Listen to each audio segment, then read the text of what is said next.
Hello there and welcome back to Dolan Bikes. Now today we're going to go through the unboxing process of what is our best selling frame, that being our new and improved Dolan Pre Cursa Aluminium Track Bike. What are you going to need to unbox this bike? Well, we recommend using scissors rather than a knife.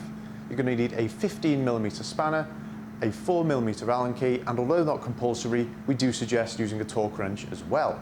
Step one is to use those scissors and open up the box. Let's get started. So this is how your bike looks when you open up the box. Your bars at the front end are detached here, your front wheel is separated in this box here, and your seat post and saddle are located down by the rear wheel in the corner here.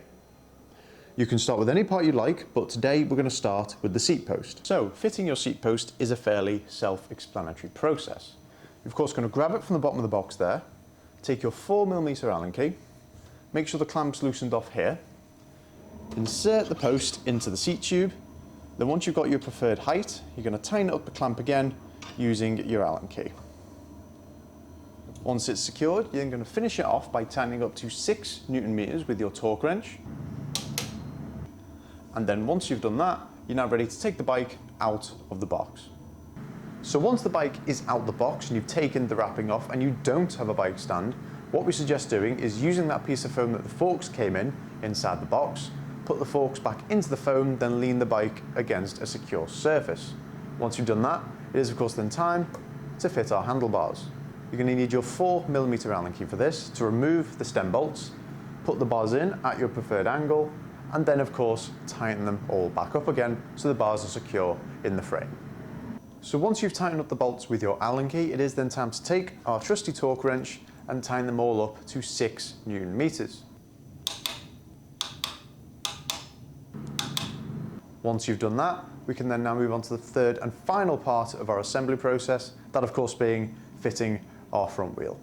Before we carry on with the assembly video, we just need to mention something important about our standard wheel set for our Pre Cursa builds, those being the GPM pista wheels. On the front axle for these wheels are 2 flatter sides. Now it's important that you line these up correctly when fitting the front wheel to your forks. The flatter sides can be hard to spot, but they are definitely there, and they are there for a reason. So it's important to line them up correctly to make sure you can slot the wheel in much more easily. Now without further ado, let's get back to the assembly video and fit the wheel to the bike we had before. So to fit your front wheel, you'll just need your 15mm spanner. Now, making sure the wheel nuts are loosened off properly, you're going to slide the wheels into the forks just there, and then tighten up the wheel nuts on either side. Then using the spanner, you're just going to do the last bit to make sure they're properly secure in the frame. So there you have it, the bike should now be fully assembled. And thus we have the full assembly process for our new and improved Dolan Pre Cursa Aluminium Track Bike. If you have any more questions about our Pre Cursa, please do not hesitate to contact us. We will help you out in any way we can. Thank you so much for watching. We hope you enjoy riding your new track bike.